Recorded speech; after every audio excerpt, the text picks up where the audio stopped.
అతడు మాటలు చెప్పేవాడు కాదు, మార్పు కోసం చెమట చిందించిన యోధుడు. అతడు బుల్డోజర్ల ముందు తానే గోడగా నిలబడ్డాడు. అతడు రైతన్న కోసం, కార్మికుడి న్యాయం కోసం రోడ్డెక్కాడు.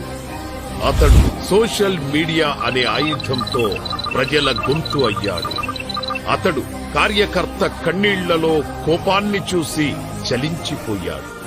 అతడు దగా రాజకీయాలకు నిప్పులా స్పందించిన నికార్సైన నాయకుడు. అతడు అన్యాయంపై న్యాయబద్ధ పోరాటానికి కొత్త దిశ చూపించాడు.